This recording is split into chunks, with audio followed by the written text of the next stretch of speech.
पंछी जब उड़ जाएगा बिरथा ना पछताना। प्राण पंछी जब उड़ जाएगा बिरथा ना पछताना। मंगल मुहूर्त यही है भाई कर ले भजन सुहाना। मंगल मुहूर्त यही है भाई कर ले भजन सुहाना। राजश्याम राजश्याम राजश्याम श्याम श्याम राजश्याम राजश्याम राजश्याम श्याम श्याम।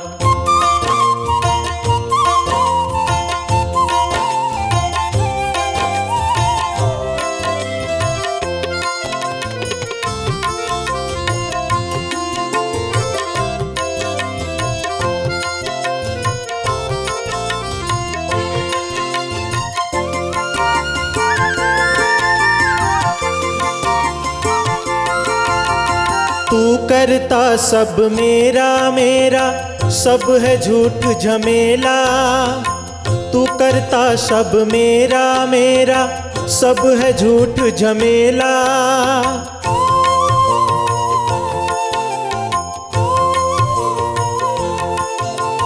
तू करता सब मेरा मेरा सब है झूठ झमेला। तू करता सब मेरा मेरा सब है झूठ झमेला। काहे खेलता झूठ जगत में चला चली का खेला। काहे खेलता झूठ जगत में चला चली का खेला। खोज कर ले तू अभी से अपनी आत्म का वो ठिकाना। खोज कर ले तू अभी से अपनी आत्म का वो ठिकाना। मंगल मुहूर्त यही है भाई कर ले भजन सुहाना। राजश्याम राजश्याम राजश्याम श्याम श्याम राजश्याम राजश्याम राजश्याम श्याम श्याम।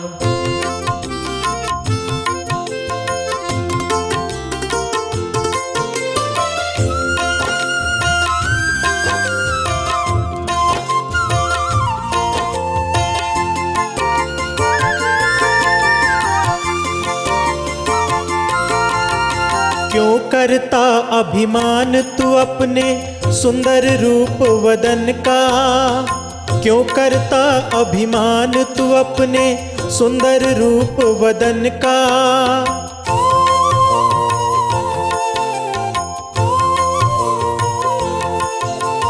क्यों करता अभिमान तू अपने सुंदर रूप वदन का। क्यों करता अभिमान तू अपने सुंदर रूप वदन का। मिट्टी का बस है ये पुतला नहीं भरोसा खिनका। मिट्टी का बस है ये पुतला नहीं भरोसा खिनका। आखिर एक दिन पड़ेगा इसको मिट्टी में मिल जाना। आखिर एक दिन पड़ेगा इसको मिट्टी में मिल जाना। मंगल मुहूर्त यही है भाई कर ले भजन सुहाना। राजश्याम राजश्याम राजश्याम श्याम श्याम राजश्याम राजश्याम राजश्याम श्याम श्याम। कन्हैया लाल की जय, बाईज महारानी की जय। हे महारानी बाईजुरा ब्रह्मा सृष्टि हे सिरता। हे महारानी बाईजुरा ब्रह्मा सृष्टि हे सिरता। कोमल चरण नमाई माथा यो बिन्ती चढ़ाद छौ। कोमल चरण नमाई माथा यो बिन्ती चढ़ाद छौ। भावना फूला भक्तिले गुथी प्रेमले पहिराउँदछौ भावना फुल भक्तिले गुथी प्रेमले पहिराउँदछौ प्रेमले पहिराउँदछौ हे महारानी बाजुरा ब्रह्मा सृष्टि हे श्रीरता ब्रह्मा सृष्टि हे श्रीरता श्रद्धा की खानी दया की दानी कृपा हो तिम्रो महान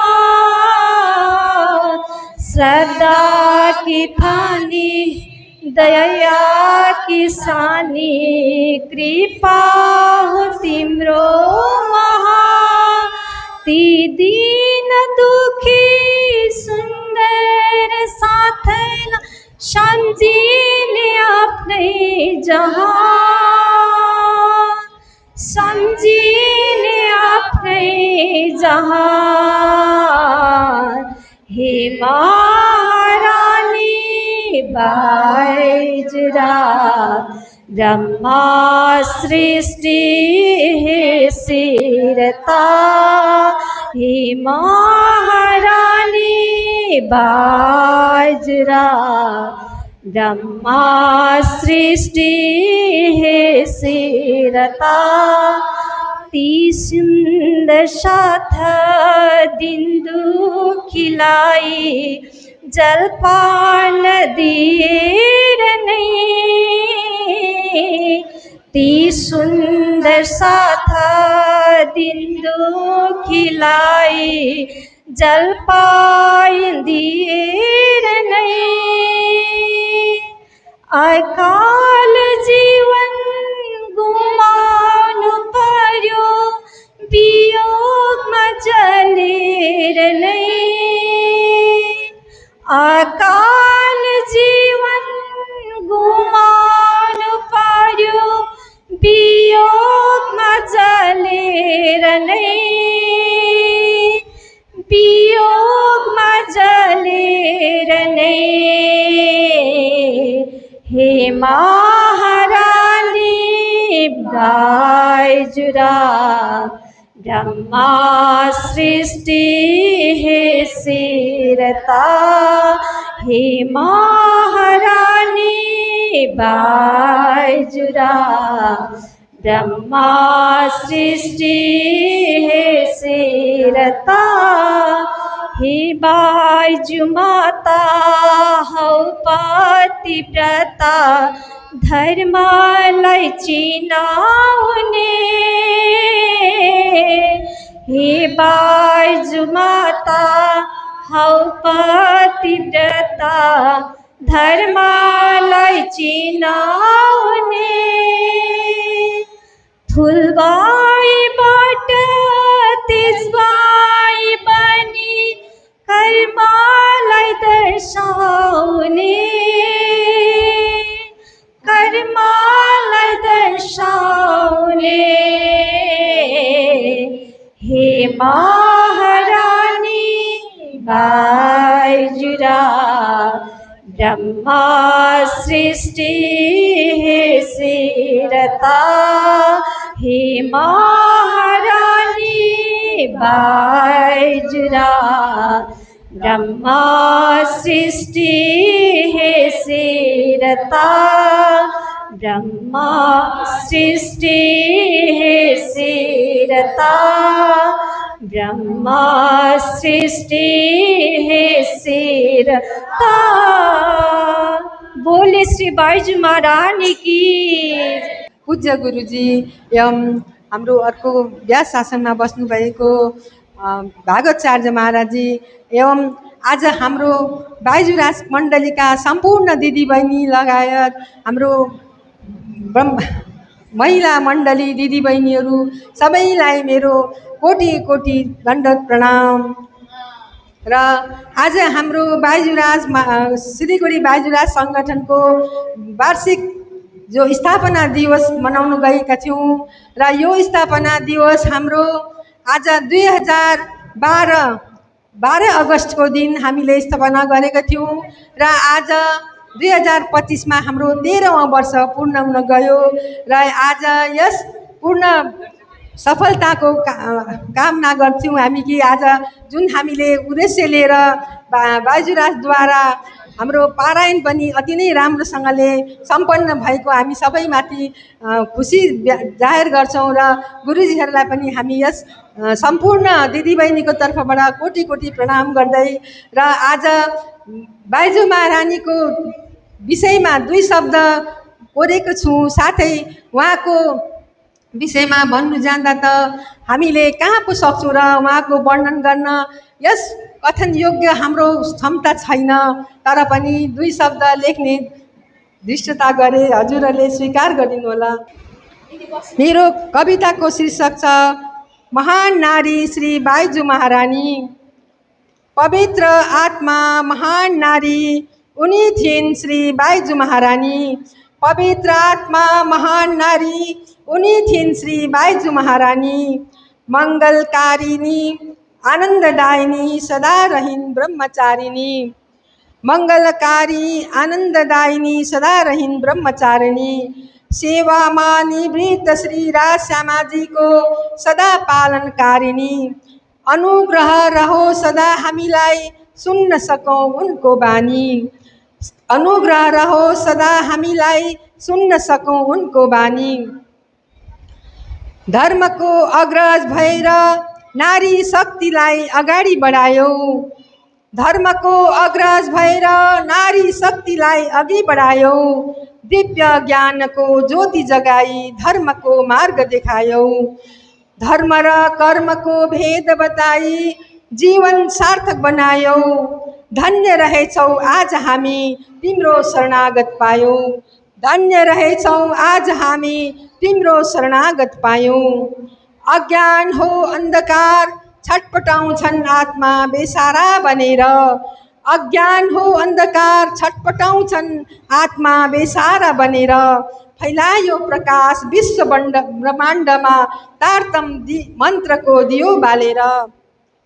बानी चर्चाको महिमा भारी सुनौ सत्सङ्गमा गएर। दिव्य धामको अखण्ड वर्णन सुनौ आनन्दित भएर। दिव्य धामको अखण्ड वर्णन सुनौ आनन्दित भएर। कोटि कोटि नमन गर्छौँ परम धामको दिव्य आत्मालाई। कोटि कोटि नमन गर्छौँ परम धामको दिव्य आत्मालाई। सरल र सरस र सरल हो भक्ति मार्ग ब्रह्म सृष्टिको आत्मालाई।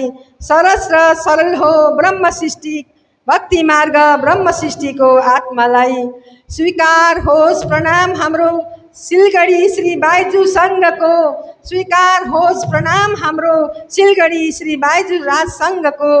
वन्दनीय हुन् अलादीन शक्ति हुन् स्वामी श्री प्राणजीको। वन्दनीय हुन् अलादीन शक्ति हुन् स्वामी श्री प्राणजीको। धन्यवाद प्रणाम। श्री परमात्मने नमः। श्री गुरु चरण कमलेभ्यो नमः। आनन्दकन्दं प्रभुदेवचन्द्रं व्रजे स्वरूपे न पुरापि जातं। प्रवेश्य प्राप्तं प्रियप्राणनाथं परेशपूर्णं सततं नमामि। ब्रह्मप्रियाज गरणाय जातः सर्वस्वपाता भवसिन्धुत्राता। विज्ञानदाता निजधर्मधाता दिनैकबन्धो शरणं प्रपद्ये दिनैकबन्धो शरणं प्रपद्ये मंगल कृष्ण प्रणाम है मंगल धर्म प्रकाश मंगल सुंदर साथ है मंगल धाम उजास मंगल सुंदर साथ है मंगल धाम उजास। बोलो वृंदावन बिहारी लाल की, श्री सद्गुरु महाराज की, श्री प्राणनाथ प्यारे की, महारानी बाईजुराज की, महाराजा छत्रसाल की, श्री लालदास जी महाराज की, गुरुजी मंगलदास महाराज की, श्री कृष्ण प्रणामी धर्म की, तीनों पुरी धाम की, सर्व सुंदर साथ की।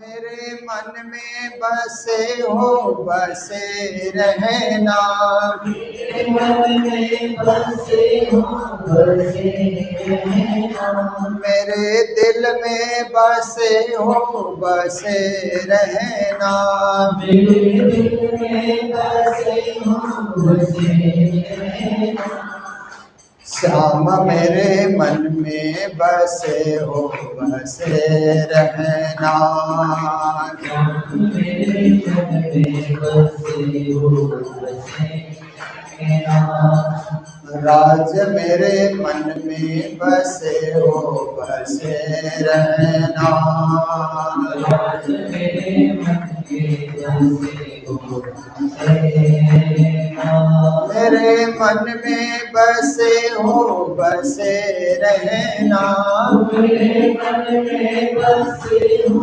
बसे रहना मेरे दिल में बसे हो बसे रहना मेरे दिल में बसे हो बसे रहना श्याम मेरे मन में बसे हो बसे रहना श्याम मेरे मन में बसे हो बसे रहना राज मेरे मन में बसे हो बसे रहना राज मेरे मन में बसे हो बसे रहना मेरे मन में बसे हो बसे रहना मेरे मन में बसे हो बसे रहना मेरे दिल में बसे हो बसे रहना मेरे दिल में बसे हो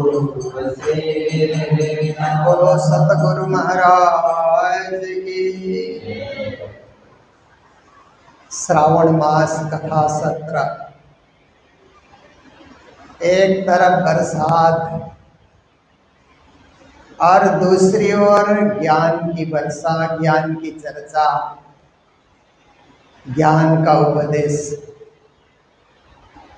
एक बाहर से हमको भिगो रहा है, एक अंदर से, एक शरीर को भिगो रहा है, एक आत्मा को।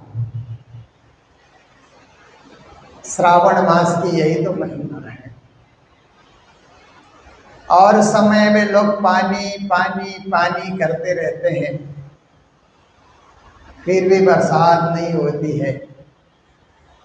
और श्रावण में ऐसी बरसात होती है कि मत बरसो बोलने से भी अपने आप पानी तो बरसते रहता है। पानी की बहुत जरूरत है मनुष्य को ही नहीं, पशु प्राणी को भी बहुत जरूरत है। 1 घंटे के बाद पानी पीने को न मिले तो गला सूख जाता है ना। हम लोग प्यासे हो जाते हैं, तड़पने लगते हैं, पानी पिलाओ पानी पिलाओ। जल ही जीवन है, जल बरसने से ही तो खेती होती है। अनाज इत्यादि उत्पन्न होते हैं, सब्जियां उत्पन्न होती है, फल उत्पन्न होते हैं। इसलिए जल की भी बड़ी जरूरत है, धूप की भी बड़ी जरूरत है, क्योंकि मात्रा जल वर्षा से नहीं होगा। धूप की भी जरूरत है उसे पकाने के लिए, परिपक्व बनाने के लिए। फल जो पकता है ना, वो धूप से पकता है, फिर उसमें स्वाद भी आ जाता है। देखिए कैसी विचित्र लीला है ना परमात्मा की। हर फल को जब कच्चे होते हैं तो चखने से सब खट्टे होते हैं, पकने के बाद सब मीठे हो जाते हैं। अंगूर को चखिए खट्टा, अमरूद को चखिए, आम को चखिए, संतरे को चखिए, कोई भी फल को चखिए, पहले सारे खट्टे होते हैं, परंतु धूप से पकने के बाद वही मीठे मीठे मीठे हो जाते हैं, स्वादिष्ट हो जाते हैं। तो कभी धूप कभी छांव, हमें दोनों की जरूरत है।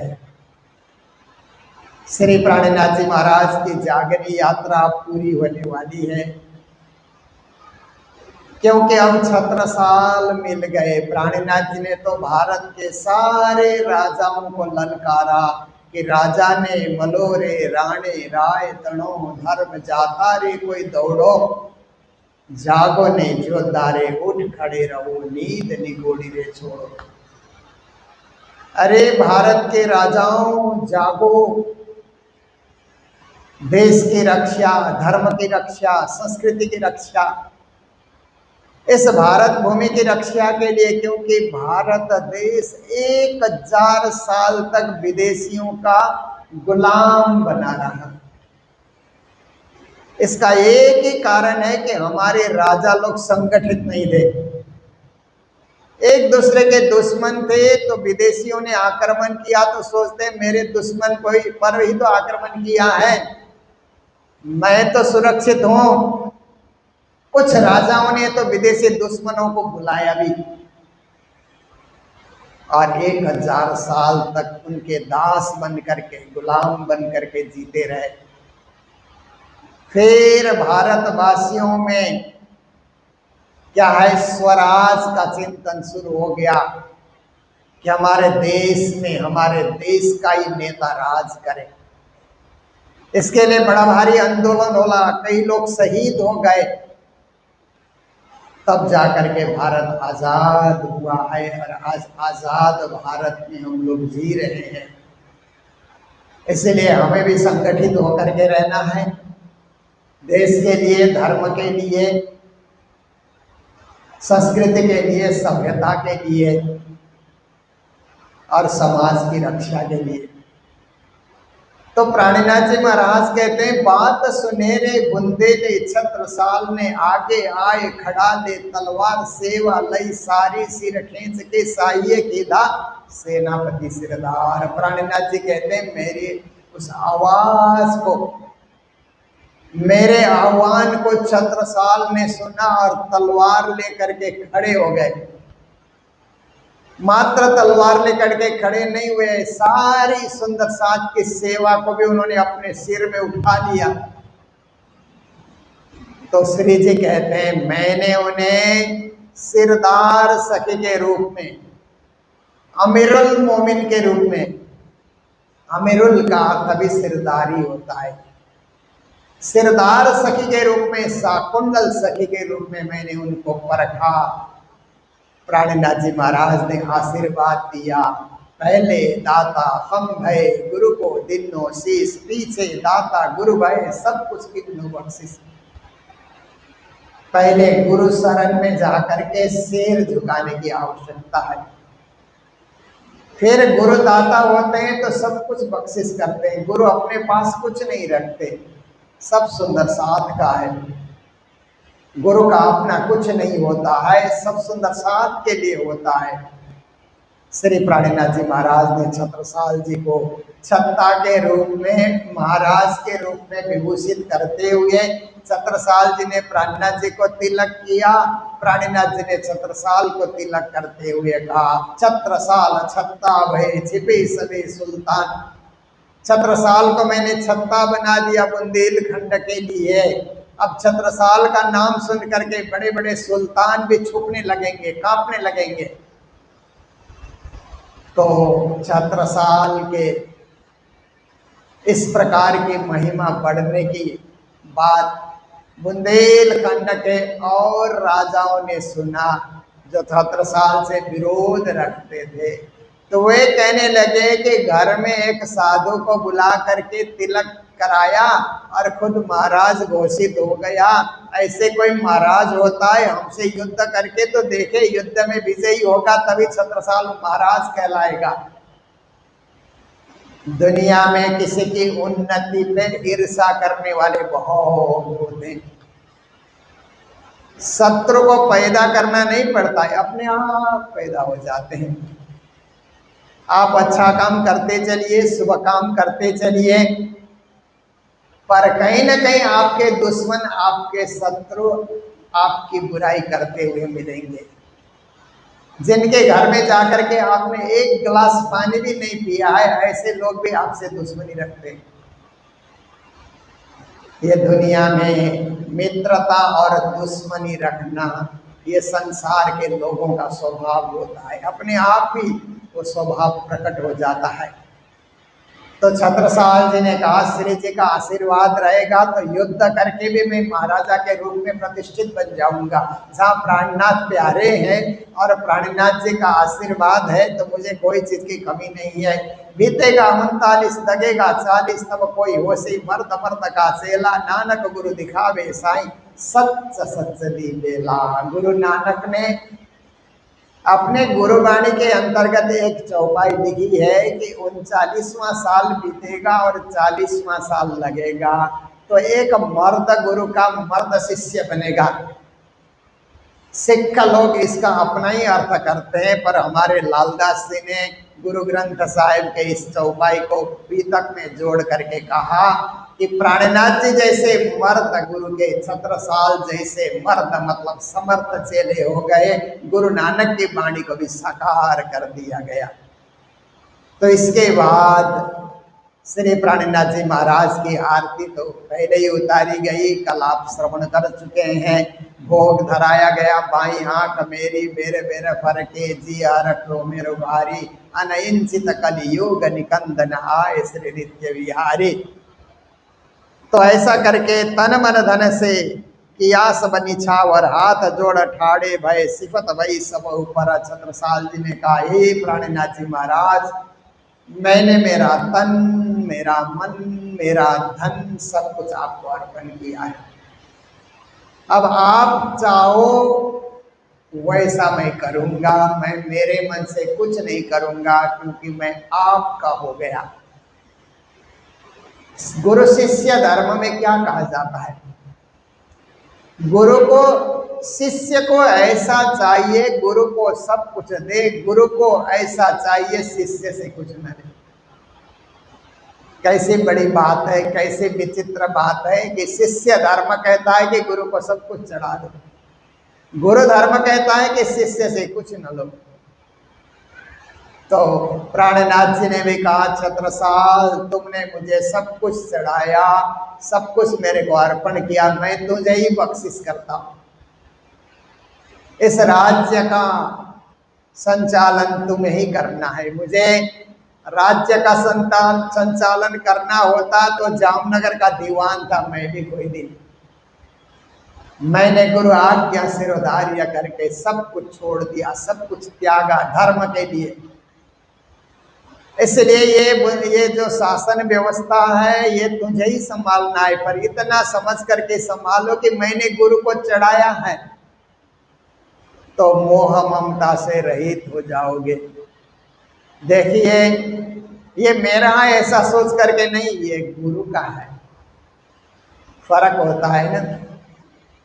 दुकान में एक मालिक होता है, एक मैनेजर होता है ना। मैनेजर को मुनीम भी कहते हैं ना।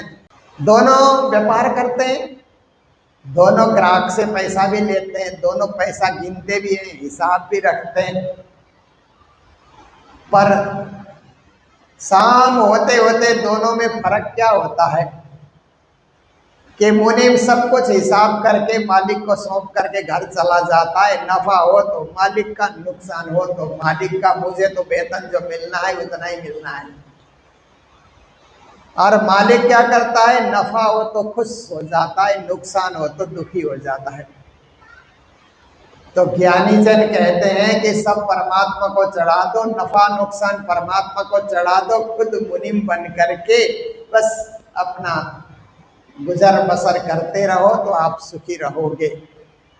तो इस प्रकार से बजे बजाए बधाई नृपति की करे आरती प्राण, सब जन सो महाराज जो कहो प्रणाम प्रणाम। छत्रसाल जी ने सब आए हुए सुंदर साथ को भी प्रणाम प्रणाम प्रणाम। देखिए प्रणाम शब्द कितना प्रिय शब्द है ना। प्रणाम कहते ही सिर झुक जाता है, प्रणाम करते ही हाथ जुड़ जाते हैं, प्रणाम करते ही विनम्रता आती है, प्रणाम करते ही समर्पण का भाव आ जाता है, प्रणाम करते ही धर्म की यादगिरी आती है, प्रणाम करते ही परमधाम की यादगिरी आती है, प्रणाम करते ही मूल मिलाव में हम राज्य को प्रणाम कर रहे हैं ऐसा भाव आ जाता है। इसीलिए प्रणाम शब्द हमारे लिए अमूल्य शब्द है। प्रणाम करते हुए भेदभाव नहीं रखना चाहिए छोटे बड़े का, चाहे छोटा हो चाहे बड़ा हो, सबके साथ प्रणाम प्रणाम करते रहना चाहिए। तो छत्रसाल महाराज सब सुंदर साथ को प्रणाम करते हैं। छत्रसाल जी ने तो यहाँ तक कहा, श्री प्राणनाथ के दीन में जिनको है परते, श्री प्राणनाथ के दीन में जो कोई ल्यावे ईमान, छत्रसाल तिनहु पर तन मन धन कुर्बान। प्राणनाथ जी के धर्म में जो ईमान लाता है, विश्वास लाता है, उस विश्वास लाने वाले व्यक्ति पर भी छत्रसाल जी तन मन धन कुर्बान करने के लिए तैयार है। गुरु को तन मन धन तो सबको ही अर्पण करते हैं, परंतु गुरु पर विश्वास लाने वाले सुंदर साथ पर भी तन मन धन अर्पण करने की क्षमता कोई रखता है तो उसी को छत्रसाल कहा जाता है। तो ये उनकी महिमा है, ये उनकी विशेषता है। इस प्रकार से गुरु शिष्य का जो है मिलन यहाँ हो जाता है। पहचान पूरी करे सेवे धनी कर धाम, साथ जो अंदर रहे तिन सेवा करी तमाम। श्री प्राणनाथ जी की सेवा हुई, भोग व्यंजन धराया, सारे सुंदर साथ के लिए खाने की व्यवस्था हो गई, सब सुंदर साथ भी भोजन प्रसाद पा रहे हैं। और क्यों ही प्राणनाथ प्रभु आए, दिल के कुल संदेह मिटाए, उन्हें ऐसे कुछ ज्ञान बखान्यो, अपनों करी जाते जग जान्यो। परम धाम के लीला गाई, प्रेम लक्षणा भक्ति दृढ़ाई, सबसों कयो जगोरी भाई, प्रकट जागनी लीला।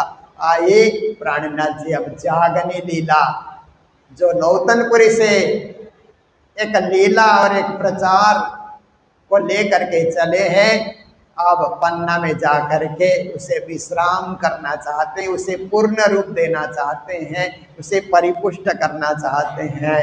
तो छत्रसाल जी महाराज ने श्री प्राणनाथ जी महाराज को कहा कि श्री जी महाराज आप इस चोपड़ा की हवेली में ही बने रहिए, आपका यही निवास कीजिए, बहुत पैदल यात्रा करके आप थक चुके हैं, आप यही विश्राम कीजिए, मैं देश शासन व्यवस्था संभालूंगा, आप यही रहिए। रानियां सेवा में हाजिर हैं, राजकुमार सेवा में हाजिर हैं। छत्रसाल के 2 पुत्र थे, तो दोनों पुत्र को उन्होंने सेवा में अर्पित कर दिया है। तो कहते सब मेरे मंत्रीगण सब सेवा में हाजिर है, आप यही रहिए। या आप कहिए कि इस स्थान को आप पसंद करते हैं, वहाँ एक सुंदर मंदिर बना दिया जाए, आप कहिए। तो छत्रसाल जी महाराज ने एक पालकी में श्री प्राणनाथ जी महाराज को विराजमान किया और विराजमान करके पालकी उठा करके उनके जो छत्रसाल जी के मंत्रिमंडल और भी कर्मचारी पालकी में उठा करके सुंदर साथ की मंडली भी चल रही है। तो वहाँ से चले तो कहते हैं मंदिर बनाने के लिए कौन सा स्थान उपयुक्त है, ये पहाड़ ठीक है, ये मैदान ठीक है, ये जो है तालाब का किनारा ठीक है। श्री जी महाराज कहते नहीं नहीं, आगे बढ़ो आगे बढ़ो। सब जगह घुमाने के बाद उसी चबूतरे पे आए जहाँ शिव जी ने बार बार प्रणाम किया था, और श्री जी महाराज पहले ही झंडा फहरा करके गए थे। छत्रसाल से तो बाद में मिलना हुआ ना। उस ब्रह्म चबूतरे पे प्राणीनाथ जी महाराज की पालकी पहुंचाई गई तो प्राणीनाथ जी ने कहा, छत्रसाल जी पूछते हैं ये जगह पसंद है आपको मंदिर बनाने के लिए?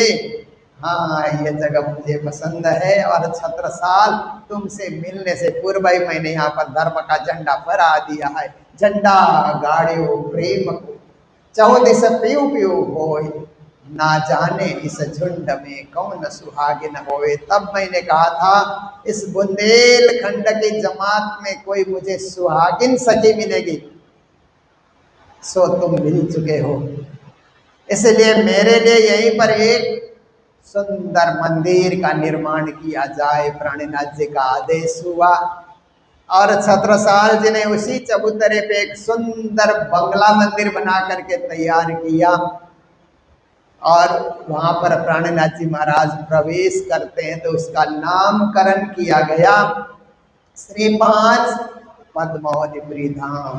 बोलो श्री 5 पद्मावतीपुरी धाम की। हमारी 3 पुरियां है ना प्रणामी परंपरा में, 3 पुरी धाम।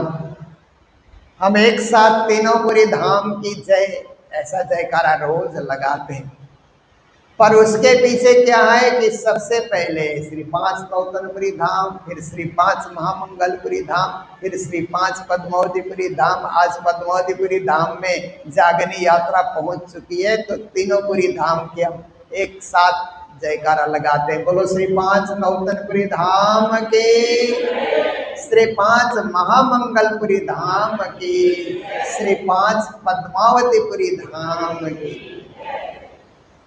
ऐसे पावन धाम, ऐसे पवित्र धाम जो परम धाम के लीला प्रकट करने वाले धाम, जिन धामों से परम धाम के लीला प्रकट हुई है, ऐसे धाम हमारे लिए सदा आदरणीय, सदा पूजनीय और सदा नतमस्तक होने योग्य है। ऐसे पुरियों के दर्शन जीवन में एक बार तो होना ही चाहिए। हो सके तो बार बार कीजिए, नहीं हो सके तो भी जीवन में एक बार ऐसे तीनों पुरी धाम के दर्शन आप जरूर करें। इस प्रत्येक प्रणामियों के लिए अनिवार्य भी है कि हम 3 पुरी धाम के दर्शन करें। तो बीतक सुनना भी सार्थक होता है ना, कि कहाँ के बीतक सुन रहे हैं, 3 पुरी धाम का दर्शन होने के बाद हमें पता लगेगा। तो श्री 5 पद्मावतीपुरी धाम की स्थापना हो गई प्राणीनाथ जी के द्वारा। बंगला मंदिर बनकर तैयार हुआ। प्राणीनाथ जी महाराज बंगला मंदिर में रह करके चर्चा कथा सुनाने लगे। सूरत आते आते 500 की जागनी हो गई थी। पन्ना पहुंचते पहुंचते 5000 की जागनी हो गई थी। कोई आ रहा है, कोई जा रहा है। और बंगला मंदिर बनने के बाद धाम चबूतरे में सब लीलाएं हो रही है, और चबूतरे के अगल बगल की जगह में सुंदर साथ के लिए छोटे छोटे मकान, छोटी छोटी कुटियां वहां पर बनाई गई। बड़े बड़े मकान तो त्याग करके आए, छोड़ दिया। बड़ा मकान भी क्या करना, झाड़ू लगाते लगाते आप परेशान हो जाओगे। इसलिए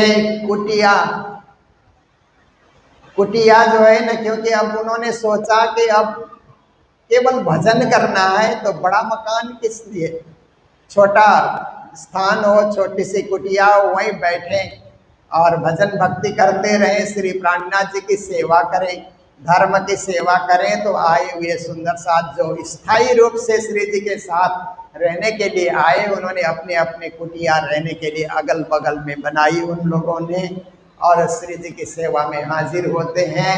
अष्टप्रहर की सेवा शुरू हो जाती है ना। अब अष्टप्रहर दिन 64 घड़ियां, निस दिन राज राज राज कहिए, सदा आनंद मंगल में रहिए, सदा आनंद मंगल में रहिए। छत्रसाल जी ने कहा अष्टप्रहर की सेवा हो रही है, प्रातः 6 बजे से लेकर के फिर रात को 12 बजे तक, फिर दूसरे दिन प्रातः 6 बजे से वही अष्टप्रहर की लीला श्री जी महाराज कर रहे हैं। पद्मावतीपुरी धाम में बैठ करके वाणी चर्चा कर रहे हैं। वाणी का अवतरण हो रहा है। देखिए, रास प्रकाश षट ऋतु का अवतरण तो नौतनपुरी में हुआ, कलश का अवतरण सूरत में हुआ, सनंद का अवतरण अनूप शहर में हुआ, और आप देखिए कि प्रकाश हिंदी और कलश हिंदी का अवतरण भी अनूप शहर में ही हुआ।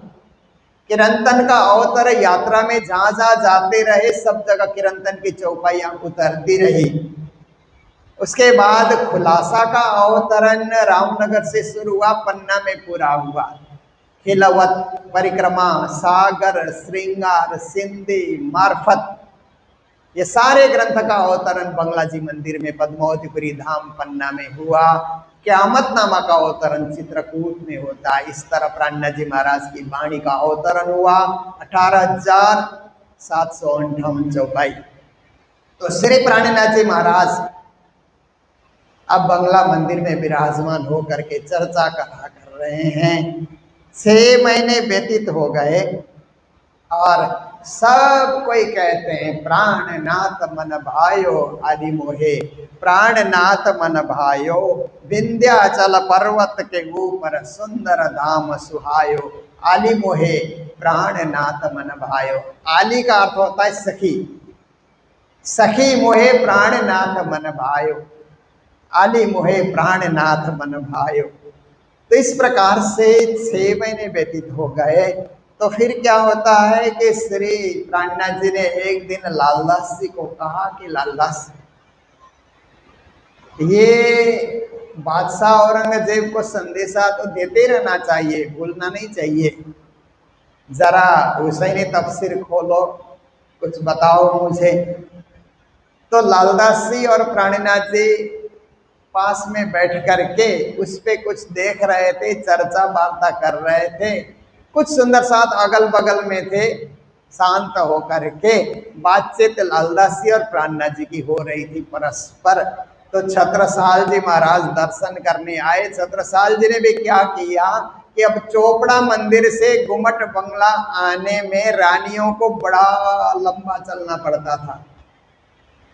तो बंगला मंदिर के सामने ही मैदान में छत्रसाल जी ने अपना एक दरबार बना करके रानियों को रहने के लिए व्यवस्था कर दी, खुद भी वहीं रहते हैं श्री जी की सेवा के लिए। और वहां से अंडरग्राउंड मार्ग होता है ना, भुएरो बोलते हैं ना, ऐसे नीचे से ही बंगला दरबार में आने के लिए, धाम चौतरे में आने के लिए व्यवस्था कर दी गई थी कि रानियां निसंकोच वहां से आए और श्री जी की सेवा करें, सुंदर साथ की सेवा करें, दर्शन पर्शन करें, चर्चा कथा सुने। महाराजा छत्रसाल भी बखत बखत पे आते थे। तो आज लालदास जी और प्राणनाथ जी एकांत में कुछ बात रहे हैं, पढ़ रहे हैं। तो छत्रसाल जी ने जैसे ही प्रवेश किया तो छत्रसाल जी दरवाजे पे रुक गए, बंगला जी के दरवाजे पे रुक गए। क्योंकि कहा जाता है कि जो 2 जने आपस में बात कर रहे हैं तो तीसरे को वहां घुसना नहीं चाहिए। कभी कभी 2 जने बात करते हैं तो तीसरा कान से सुनने के लिए पहुंच जाता है ना, ऐसा काम नहीं करना चाहिए, क्योंकि ऐसे आदमी को मूर्ख कहा जाता है। आपको मैंने पहले भी सुनाया है कि एक बार राजा भोज की 2 रानियां आपस में बात कर रही थी। तो राजा ने सोचा ये तो मेरी ही तो रानियां हैं, ऐसे कान दे करके दोनों रानियों की बात सुनने के लिए राजा चले गए। तो उस समय दोनों रानियों ने मूर्ख ऐसे करके कहा।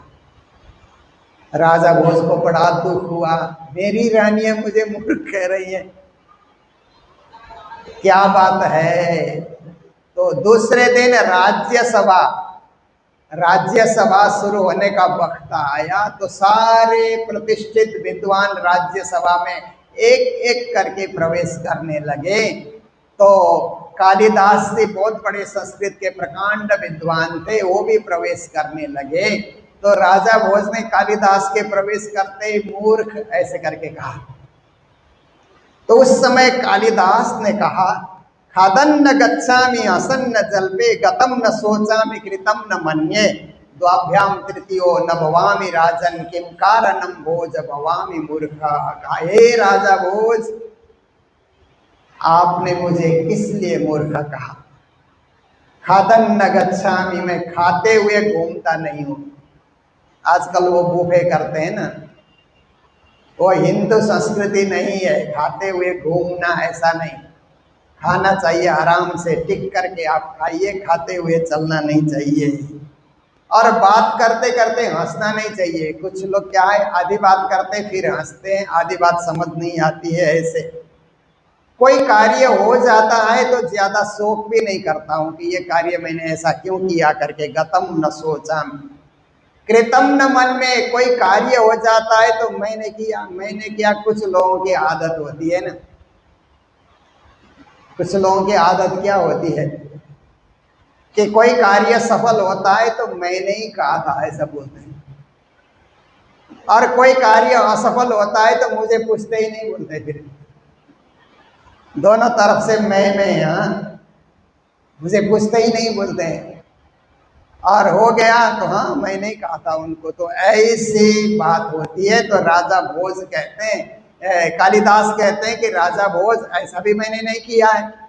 खाते हुए मैं घुमा भी नहीं हूँ, बात करते हुए हंसा भी मैं नहीं हूँ, और बीते हुए काम के लिए शोक भी नहीं करता हूँ। और काम मैंने ये किया मैं करके भी मैं कहीं खड़ा होता नहीं हूँ।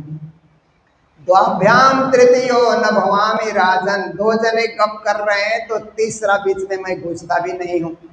किम कारणम भोज भवामि मूर्खा, किस कारण से आपने मुझे मूर्ख कहा? तो राजा समझ गए कि दो जने बात कर रहे हैं तो तीसरे को घुसना नहीं चाहिए, उसको मूर्ख कहा जाएगा। तो छत्रसाल जी भी ये रहस्य को जानते थे। इसलिए छत्रसाल जी ने सोचा कि लालदास जी और श्री जी बात कर रहे हैं तो मुझे जल्दी से प्रवेश नहीं करना चाहिए, वहीं खड़े रहे। बातचीत पूरी हुई। बातचीत पूरी होने के बाद लालदास जी को बुला करके कहा कि लालदास जी, आप लोग कुछ रहस्यमय बात कर रहे थे, गोपनीय बात कर रहे थे, क्या बात थी? काफी देर में यहाँ पर प्रतीक्षा करता रहा। कहिए, कोई कार्य मुझे करना है, कोई सेवा की कोई कमी रही या कोई गोपनीय बात है, मुझे बताइए। तो लालदास जी ने कहा, बिना श्री जी का आदेश मैं नहीं बता सकता। तो श्री प्राणनाथ जी महाराज को जब पता लगा तो छत्रसाल जी को अंदर बुलाया, और बुलाने के बाद जाए लाले पूछी हजूर में, तब बुलाए हजूर महाराज।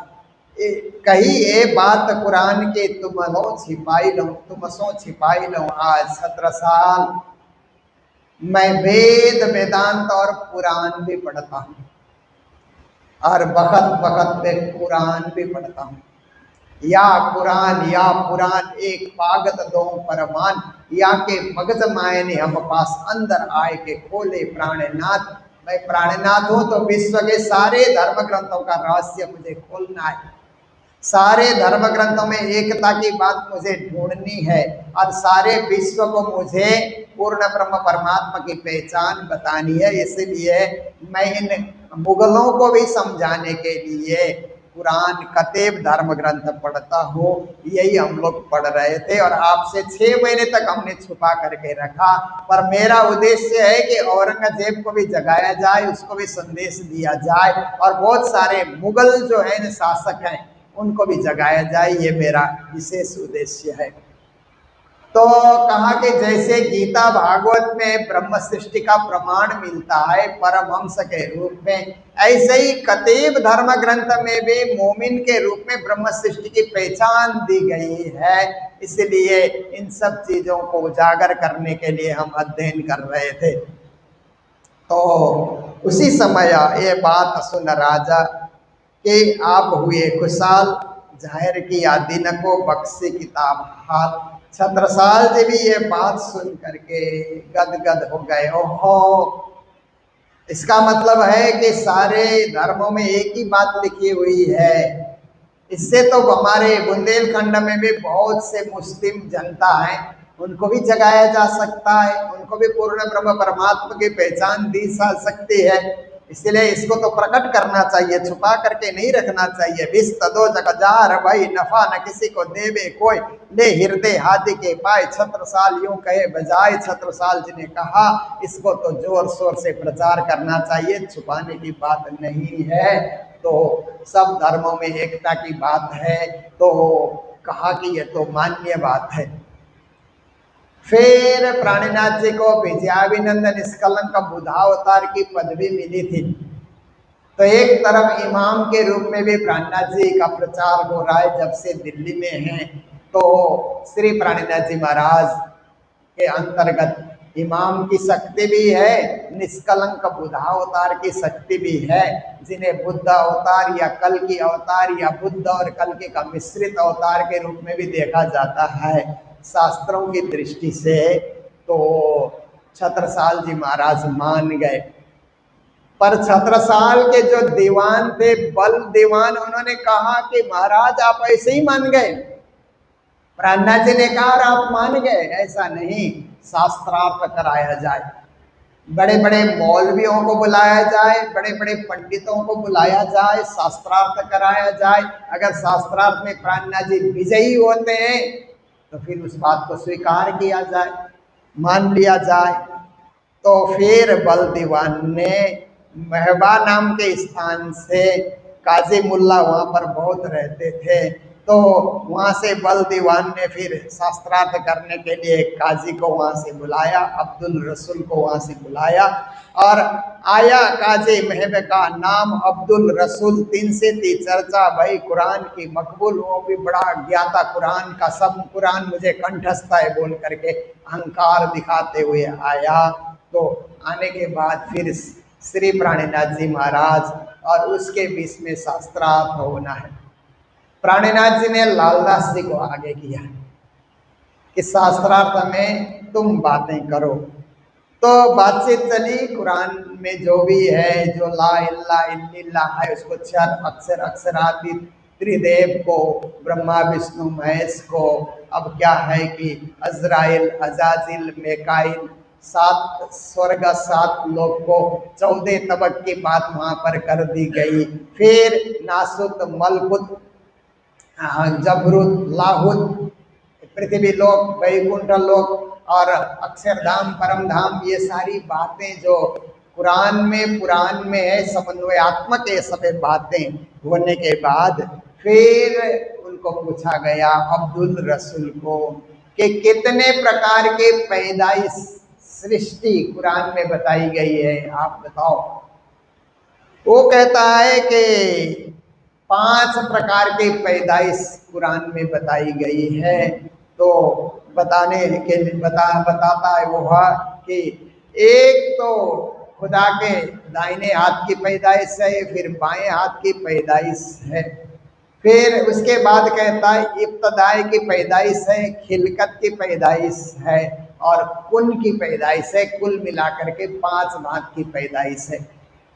तो फिर उसको पूछा गया कि 5 प्रकार के पैदाइश है, तो आप कौन सी पैदाइश में हो? तो अब्दुल रसूल के जो है ना होश ठिकाने नहीं रहे, फिर होश गायब हो गया कि कभी उसने सोचा ही नहीं था कि कौन सी सृष्टि में वो है। कहो तुम कौन सी सृष्टि में हो, कौन सी पैदाइश में हो, बाएं हाथ की पैदाइश हो कि दाएं हाथ की पैदाइश हो कि इब्तदाई के हो कि खिलकत के हो कि कुन की पैदाइश हो, कहो तुम कौन सी पैदाइश हो। तो होश हवास गायब हो गया। तो ऐसे समय में वो कहने लगा ये तहकीक जमाने का खाबिन जो करी थी शरत सो शरत आए पहुंची फरदा रोज क़यामत। मामदी प्राणनाथ इस जमाने के इमाम हैं, क्योंकि ऐसे प्रश्न कर दिया कि मैं जो कुछ जवाब नहीं दे पाया, मेरी जुबान को बंद कर दिया। इसलिए मैं मानता हूँ कि इस जमाने के आखिर जमाने के खाबिंद मामदी प्राणनाथ हैं। जो फरदा रोज क़यामत लिखा है वो दिन आ चुका है, इमाम हमारे सामने प्रकट हो चुके हैं, मैं मानता हूँ।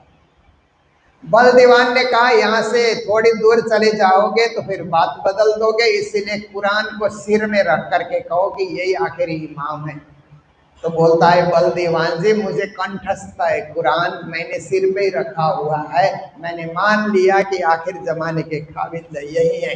ऐसा बोल करके नतमस्तक होकर के वो चला गया। तो बलदेवान ने कहा कि बात सही है कि ये लोग भी, कुरान के ज्ञाता लोग भी प्राणनाथ जी महाराज के प्रश्न का उत्तर नहीं दे पाए। तो प्राणनाथ जी इमाम मेहदी है, ठीक है। अब प्राणनाथ जी निष्कलंक अवतार है या नहीं, बुद्ध कल की अवतार है या नहीं, इसके लिए पंडितों को, विद्वानों को बुलाया जाए, बुंदेलखंड के विशिष्ट विद्वानों को बुलाया जाए। तो सुंदर, वल्लभ, बद्री नाम के 3 विशिष्ट बुंदेलखंड के विद्वानों को, संस्कृत के ज्ञाता थे, उनको बुलाया गया। और बुलाने के बाद शास्त्रार्थ शुरू हुआ। तो शास्त्रार्थ में छत्रसाल जी, श्री प्राणीनाथ जी ने छत्रसाल जी को इशारा किया, मैं तो हूँ ही, पर आप शास्त्रार्थ में कुछ बोलो। तो छत्रसाल जी ने कृष्ण के त्रिधा लीला उन्हें पूछी कि श्री कृष्ण जब चतुर्भुज स्वरूप प्रकट हुए तो चतुर्भुज रूप को उनको गायब करके 2 हाथ वाले क्यों बने, और 2 हाथ वाले श्री कृष्ण बनने के बाद उनको फिर मथुरा से गोकुल क्यों पहुंचाया गया, और गोकुल लीला करते करते फिर कृष्ण और राधा का जो है मगनी विवाह हो गया, फिर रुक्मिणी से विवाह क्यों किया, बंसी को छोड़ करके शंख को क्यों बजाया उन्होंने, गाय चराना छोड़ करके घोड़ों को क्यों हाका उन्होंने, क्या बात है, क्यों ऐसी लीला हुई। तो जो बद्री था वो शास्त्रार्थ करने के लिए आया था, कृष्ण के त्रिधा लीला सुन करके उसका भी होश गायब हो गया। कभी किसी ने सोचा ही नहीं था कि कृष्ण के त्रिधा लीला। तो जवाब क्या देता है कि ये बात श्री कृष्ण की होए ना बिना भगवान, ये तो कृष्ण की लीला है, कृष्ण ही जानते हैं। देखिए कुछ लोग ऐसा ही बोलते हैं ना, जब कुछ नहीं आता है तो ऐसे बोलते हैं भगवान की लीला भगवान जाने। तो कृष्ण के त्रिधा लीला उसके सामने प्रकट करके बता दी गई कि ये तो परम धाम की लीला है, 2 हाथ वाले जो आए परम धाम की लीला करने। 11 वर्ष 52 दिन तक उन्होंने लीला की, फिर 11 दिन तक गौलोकीय कृष्ण की लीला हुई है, उसके बाद जाकर के 100 साल तक द्वारिका की लीला हुई है। ये सब कृष्ण की त्रिधा लीला है, ऐसा करके उसको बता दिया गया। तो वो भी कहने लगा कि साक्षात श्री प्राणनाथ जी महाराज बुद्ध कल की अवतार है, मैं मान गया, उनकी विद्वत्ता के सामने हम टिक नहीं पाए। तो ऐसा करके वो भी, उसको भी कहा गया कि तुम भी भागवत सिर पे रखे कहो, सब धर्म ग्रंथ मुझे याद ही है, ऐसा करके वो बोलता है।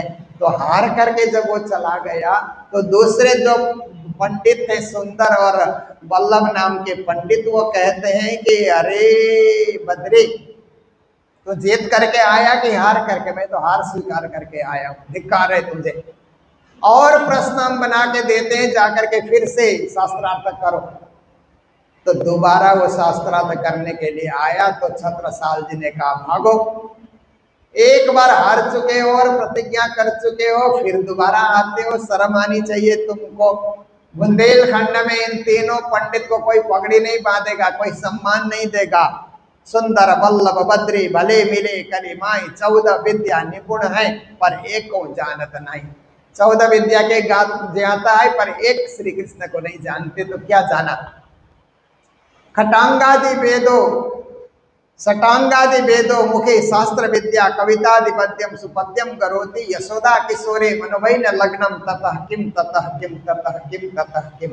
सब वेद विद्या शास्त्र सब कुछ जानता है पर कृष्ण को नहीं जानता, कृष्ण की लीला को नहीं जानता है, तो उसका ज्ञान किसी काम का नहीं है, उसका ज्ञान निरर्थक ज्ञान है। तो इस प्रकार से कोई इनको पगड़ी नहीं बांधेगा, सिर पे पट्टी नहीं रखेगा, बुंदेलों की चात में इनको उठो न सोए।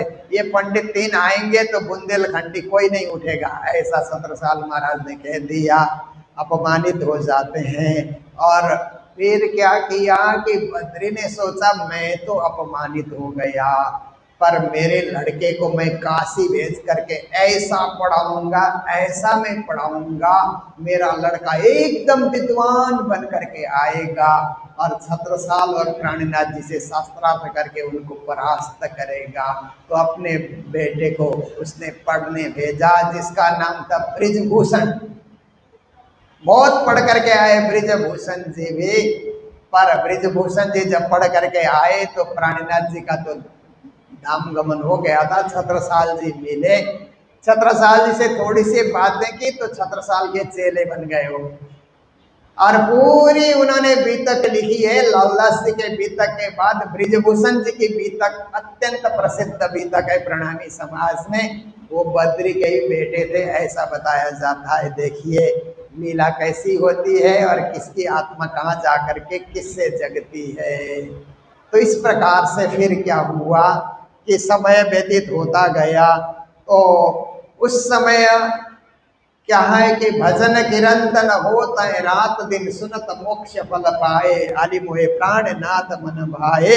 ऐसा करके भजन कीर्तन भंडारा सुंदर साथ आ रहे, भंडारे बन रहे, सुबह भी नाश्ता, दिन में भी भंडारा, रात को भी भंडारा, सब कुछ व्यवस्था सही सलामत भंडारी लोग पका रहे हैं, राशन आ रहा है, सब कुछ बन रहा है। तो ये सब होता ही गया। तो उस समय सबको लगा कि प्राणनाथ जी महाराज के पास तो पारसमणि है, पारसमणि है, लोहा को स्पर्श कराते हैं तो सोना बन जाता है, बिक्री करते हैं तो ये सारा खर्चा चलता है। तो छत्रसाल महाराज के दरबार में भी ये बात होने लगी कि प्राणनाथ जी के पास पारसमणि है, उससे ये सब काम होता है। तो उस समय छत्रसाल महाराज को लगा कि श्री प्राणनाथ जी महाराज आए हुए पहला साल व्यतीत हुआ, दूसरा साल, अब तीसरा साल शुरू हो रहा है, मैंने तो एक भंडारा भी नहीं दिया। मुझे ध्यान भी नहीं आया कि भंडारा देना चाहिए सब सुंदर साथ को। एक बार चोपड़ा में सेवा की, उसके बाद जब पद्मावतीपुरी धाम की स्थापना हुई, अपने आप ही समया हो रहा है, अपने आप ही सब चल रहा है। खर्चा कहाँ से आता है, कैसे व्यवस्था होती है, इस पे मुझे ध्यान ही नहीं रहा। मैं तो राज्य संचालन में ज्यादा व्यस्त होता रहा, खर्च इत से पहुंचे नहीं, ये उठत है कहाँ से। तो है इनके पास रसायन, ये सबो जानी मन में, इनके पास पारसमणि है। ऐसे जब बात होने लगी तो छत्रसाल जी को लगा कि पूछना चाहिए श्री प्राणनाथ जी को, उनके पास क्या सही में पारसमणि है। तो छत्रसाल जी चल करके आए और आकर के कहने लगे, स्वामी जी ये जो भंडारा खर्च चल रहा है ये कहाँ से चलता है, मैंने तो कुछ दिया नहीं, मैं शर्मिंदा भी हूं। पर हमारे दरबार में बातें होती है कि आपके पास पारसमणि है, क्या ये बात सही है कि आपके पास पारसमणि है, उसी से खर्च चलता है। तब फुरमाई श्री राज ने, आवत खर्च सात में से मेरता को जो सात है सो भेजता है हमें। प्राणनाथ जी ने कहा, छत्रसाल मेरे पास पारसमणि तो नहीं है, पर मेरता के जो सुंदर साथ है ना वही मेरे लिए पारसमणि है। मेरता से खर्च आता है, राजा राम झांझन भाई और वहाँ के जो 52 लखपति हैं वही समय समय पे खर्च भेजते हैं, उसी से ये सारा कुछ चल रहा है। मेरे लिए मेरे सुंदर साथी पारसमणि है। तब महाराजा मन में बहुत दिलगिर भय, हम ब्रह्म सृष्टि के साथ में अजो भय न सही है। छत्रसाल जी मन से दुखी हो गए कि मैं ब्रह्म सृष्टि की मंडली में पूरी तरह शामिल नहीं हुआ, क्योंकि ये खर्च मुझे भी उठाना चाहिए, पर मैं खर्च दूं तो कहाँ से दूं, क्योंकि मेरे पास इतना धन नहीं है कि मैं इतना सुंदर साथ का रोज का खर्चा मैं उठा सकूं।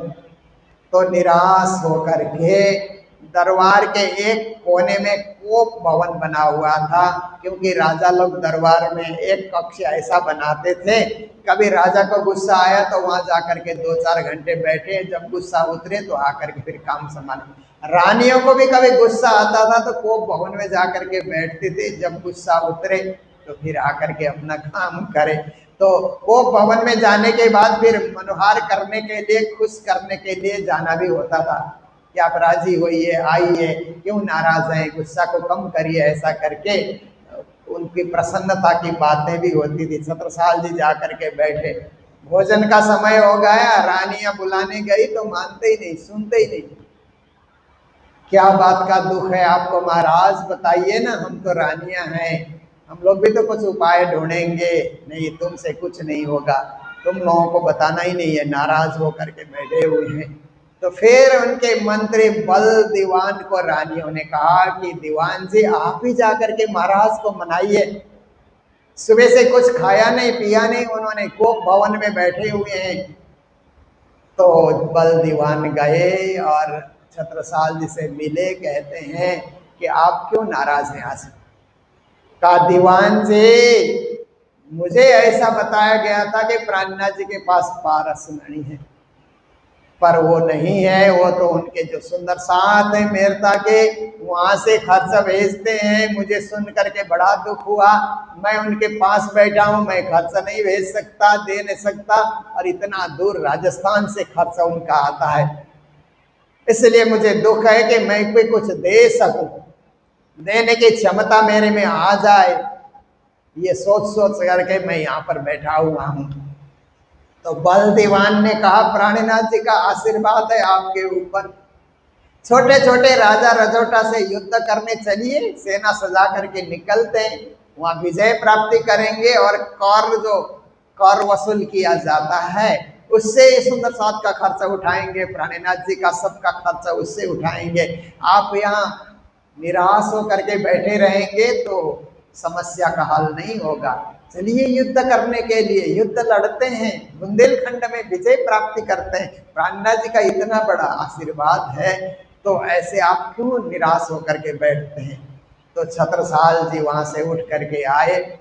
इतने में प्राणनाथ जी महाराज को पता लगा कि छत्रसाल जी जो है दुखी होकर के कोप भवन में बैठे हैं। तो प्राणनाथ जी ने अपने चरणों में बुलाया, बुला करके कहा छत्रसाल तुमको क्या हो गया? कहते हैं कि पर्याप्त धन के अभाव में मैं आपकी सेवा नहीं कर पा रहा हूं, इस बात का दुख। प्राणनाथ जी ने कहा तेरे पास तो पर्याप्त धन है, कल पूर्णमासी का दिन आने वाला है। ऐसा करो कि तुम अपने घोड़े के ऊपर, भले भैया के ऊपर सवार हो जाओ और घोड़े को दौड़ाओ। जहां जहां तुम्हारा घोड़ा जाएगा ना, उगले तब वसुधा बहु हीरा। श्री जी ने वरदान दिया कि तेरी धरती हीरा उगलने लगेगी। दौड़ाओ अपने घोड़े को, कोई चीज की कमी नहीं रहेगी। छत्रसाल जी ने पूर्णमासी के दिन प्रातः काल से घोड़ा दौड़ाया, जहां जहां उनका घोड़ा गया सूर्यास्त तक घोड़ा दौड़ाते रहे। तो जहां जहां घोड़ा दौड़ा वहां वहां हीरा निकलने लगा, धन की कोई कमी नहीं रही। फिर छत्रसाल जी को लगा अब श्री जी की सेवा हम खुद कर सकते हैं। इतना हीरा निकल रहा है, इतना धन निकल रहा है, तो अब कोई चीज की कमी कहाँ रही? तो छत्रसाल जी ने चुपके से राजाराम भाई को चिट्ठी लिखी कि मेड़ता चिट्ठी भेज दिया कि अब आप अपनी सेवा बंद कराओ, अब सेवा का अवसर मुझे मिले, प्राणनाथ जी की सुंदर साथ की सेवा मैं करूंगा। तो राजाराम भाई पन्ना आने की सोच बना रहे थे। जब छत्रसाल जी की चिट्ठी मिली तो उन्होंने छत्रसाल जी को तो जवाब नहीं दिया, प्राणनाथ जी को जवाब लिखा कि श्री जी महाराज, ये छत्रसाल कौन होता है मेरी सेवा बंद कराने वाला? जब से आप मेड़ता आए तब से लेकर के जहां जहां आप गए सब जगह हमने सेवा पहुंचाई है। आपकी सुंदर साथ की सेवा, जो खर्चा चाहिए, ओढ़ने का कंबल चाहिए, कपड़े चाहिए, जो चाहिए सारी सेवा हमारी तरफ से होती रही है। अब पन्ना जाने के बाद छत्रसाल कौन होता है कि मेरी सेवा बंद कराए? इसलिए मैं पन्ना नहीं आऊंगा। छत्रसाल बुलाएगा तो आऊंगा, अपने से नहीं आऊंगा, क्योंकि वो भी मेड़ता में बड़े सेठ थे, तो राजस्थान के बहुत सारे राजाओं से उनका भी संपर्क था। जोधपुर से, जैसलमेर से और अगल बगल के राजाओं से उनका संपर्क था। तो कहते हैं कि राजा लोग तो मेरे साथ भी सब व्यवहार करते रहते हैं। तो बिना आमंत्रण के मैं नहीं आ सकता। तो प्राणनाथ जी महाराज ने उस मुख से, उनके मुख से उस समय चौपाई प्रकटे, मोमन लिखे मोमन को कहे तो आवे ये अचरज देखो मोमिनो कैसा समय हुआ सकता। एक ब्रह्म सृष्टि दूसरे ब्रह्म सृष्टि को कहे कि वो बुलाए तो हम आएंगे।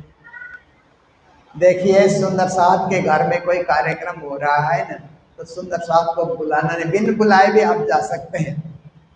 जहाँ प्रेम होता है ना, तो वहां जाने से प्रेम ही बढ़ता है। जहाँ नफरत की जाती है ना, वहां आप जाओगे तो नफरत ही बढ़ेगा। नफरत की जगह न जाएं, प्रेम की जगह आप बिन बुलाए भी जा सकते हैं। और मंदिर का कोई कार्यक्रम हो तब तो कोई बुलाएगा ही क्या, क्यों, अपने आप आना चाहिए, क्योंकि ये तो ब्रह्म सृष्टि का घर है, ब्रह्म सृष्टि का एक दरबार है। तो प्राणनाथ जी ने कहा छत्रसाल बुलाए न बुलाए, मैं बुला रहा हूँ, राजाराम आ जाओ। राजाराम आए। प्राणनाथ जी महाराज ने बंगला मंदिर में दोनों को बिठाया, समझाया। समझाने के बाद फिर प्राणनाथ जी ने ध्यान लगाया, तो परम धाम में देखा कि दोनों की आत्म तो परम धाम में मिलजुल कर बैठी हुई है, और संसार में सेवा के लिए परस्पर विरोध चल रहा है। तो प्राणनाथ जी महाराज एक हाथ से राजाराम को पकड़ करके, एक हाथ से छत्रसाल को पकड़ करके टहलने निकले, और उन्होंने कहा कि देखो सेवा के लिए आप लोग विवाद कर रहे हो, आगे से ऐसा होगा कि सेवा का आधा भार राजाराम उठाएंगे, आधा भार छत्रसाल उठाएंगे। बांट करके सेवा करो, मिलजुल करके सेवा करो, एकात्म भाव प्रकट करो, क्योंकि तुम दोनों की पर आत्मा परम धाम में इकट्ठे गल बाहें डाल करके बैठी हुई है, और यहाँ सेवा के लिए विवाद करना अच्छी बात नहीं है। दोनों को बात समझ आ गई, और आने के बाद फिर सुंदर साथ की सेवा का आधा आधा भार दोनों जने ने उठा लिया। और फिर क्या होता है कि 1743 जब आया, तो छत्रसाल जी से वो चंदेरी का राजा दुर्ग सिंह जो था वो भी विरोध करता था, और दलीपुर का दलपति राय वो भी विरोध करता था छत्रसाल से, ओरछा का सुजान सिंह भी विरोध करता था, गढ़ा का पहाड़ सिंह भी छत्रसाल जी से विरोध करता था, विरोधी राजा लोग भी थे। तो बलदीवान ने और छत्रसाल जी ने विचार किया कि सेना सजा करके हम प्राणनाथ जी को भी हाथी पे सवार करके दिग्विजय के लिए हम लोग निकले, दिग्विजय यात्रा करें, और जहाँ शस्त्र से लड़ना है हमारी सेना लड़ेगी, जहाँ शास्त्र से लड़ना है प्राणनाथ जी और सुंदर साथ शास्त्रार्थ करेंगे, दिग्विजय करना है। ये सोच करके अब छत्रसाल जी वहाँ से फिर जहाँ खिजड़ा मंदिर है पद्मावतीपुरी धाम पन्ना में, मैदान में सेना को सजा करके दशहरे की तिथि आए, तो दशहरे के दिन श्री प्राणनाथ जी महाराज वहाँ पहुँचे, और श्री प्राणनाथ जी महाराज ने दशहरे के दिन छत्रसाल जी को टीका करते हुए तिलक लगा करके आशीर्वाद उनको दिया, और तलवार भेंट की, ये तलवार ले लो, और इस तलवार से अन्याय और अत्याचार के विरुद्ध तुम लड़ना, धर्म की रक्षा करना। पान का बीड़ा उठाने के लिए कहा, पान का बीड़ा उठाने का अर्थ होता है कि ये काम हम सिद्ध करेंगे, ये विश्वास दिलाने का कार्य होता है। और प्राणनाथ जी महाराज ने वरदान दिया छत्रसाल को, वरदान देते हुए कहा छत्रसाल दिग्विजय यात्रा करो, इत जमुना उत नर्मदा इत चंबल उत टौंस, छत्रसाल सो लरन को रही न काहू होश। एक तरफ यमुना नदी, दूसरी ओर नर्मदा नदी, तीसरी ओर चंबल नदी, चौथी ओर टौंस नदी, ये चार नदी के मध्य का भूखंड जो बुंदेलखंड है, उसकी स्वतंत्रता के लिए तुम लड़ो, ऐसा करके प्राणनाथ जी का वरदान हुआ। फिर छत्रसाल जी युद्ध में जाते हैं, श्री जी को भी हाथी में सवार करके, सुंदर साथ की मंडली भी चल रही है। तो ऐसे चलते हुए क्या है कि प्राणनाथ जी ने भी जब उनको तलवार भेंट की, इस संबंध में कहा जाता है कि पहले तारतम दिया, बाद में तलवार भेंट की। श्री कृष्ण ने भी अर्जुन को पहले गीता का ज्ञान दिया, फिर गांडीव धनुष पकड़ाया।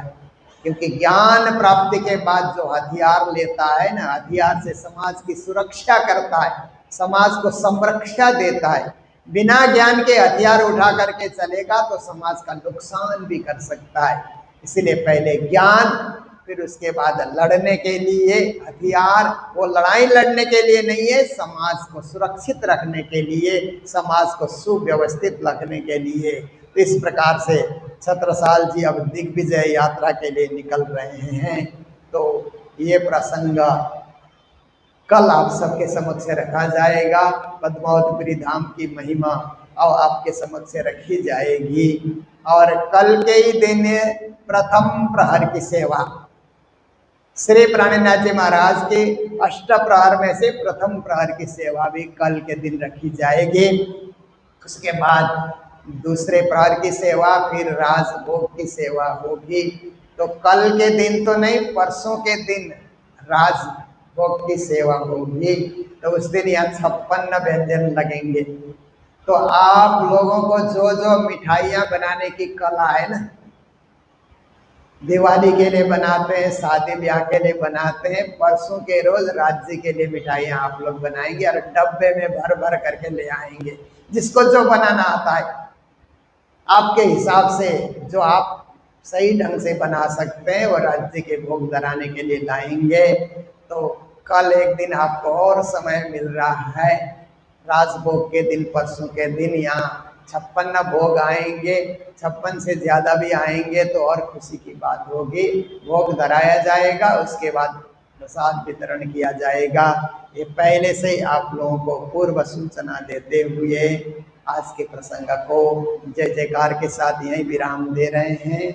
और आज के दिन जो सेवाएं आई है, वेणु कुमार का जन्मदिन है और उन्होंने जन्मदिन के उपलक्ष्य में कालिम्पोंग में जो मंगल धाम में और बाजार मंदिर में जो वहाँ पर वितक हो रही है, उसके लिए उन्होंने सेवा दी है।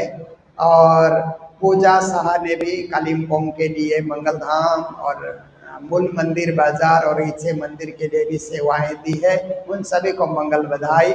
और इसी के साथ दिल्ली निवासी डॉक्टर प्राण किशन तनेजा जी और सनिया प्राण किशन गिलोत्रा जी और सनेहा गिलोत्रा जी, जो हमारे प्राणनाथ मिशन के सचिव हैं, उन्होंने भी हमें सेवा भेजी है। उनको भी बहुत बहुत बधाई, मंगल बधाई। और राजबाला गोपाल बियानी हैदराबाद से भी सेवा उनकी ओर से प्राप्त हुई है, उनको भी मंगल बधाई, मंगल कामनाएं। और माल बाजार से नितेश, सोनू, तेजस, चिराग, संतोष की ओर से भी हमें सेवाएं प्राप्त हुई है, उनको भी मंगल बधाई, मंगल कामनाएं। और यहीं सिलीगुड़ी के सुंदर साथ कमला अग्रवाल, बाईजुराज संघ सिलीगुड़ी, जिन्होंने आज के भंडारे की सेवा और पारायण उन्होंने की, बाईजुराज संघ को भी मंगल बधाई। नीतू संजीव गर्ग एवं उनके जवाई जी और केशव सरावगी, सुभाष गर्ग, इन सब की ओर से भी आज की सेवा प्राप्त हुई है, उन सबको मंगल बधाई। कल के दिन कालिम्पोंग से, ये तो सिलीगुड़ी के बाईजुराज संघ को आपने देखा, कालिम्पोंग में भी बाईजुराज संघ की बड़ी मंडली है। एक सत्संग प्रेम मंडली है और एक बाईजुराज संघ की मंडली है। कल के दिन मैंने सुना है कि कालिम्पोंग के बाईजुराज संघ की माताएं भी यहाँ पर पधार रही हैं अपने भोग व्यंजन इत्यादि लेकर के। तो उन सबको भी मंगल बधाई देते हुए आज के प्रसंग को जय जयकार के साथ ही विराम देने जा रहे हैं। बोलो सतगुरु महाराज की, श्री प्राणनाथ प्यारे की, सर्व सुंदर साथ की। इता जमुना उता नर्मदा,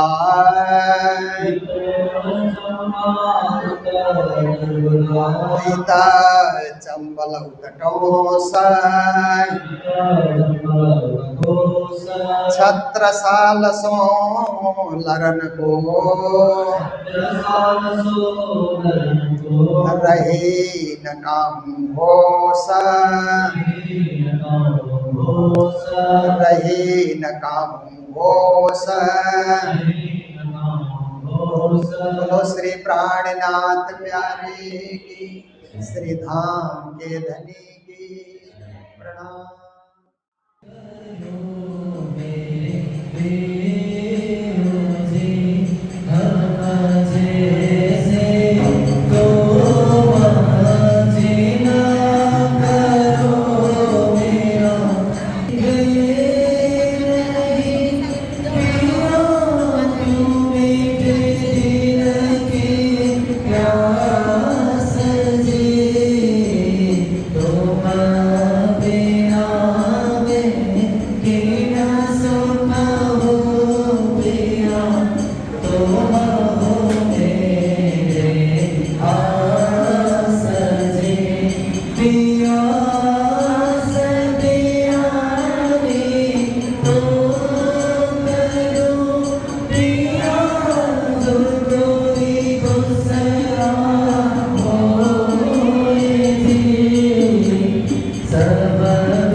रहना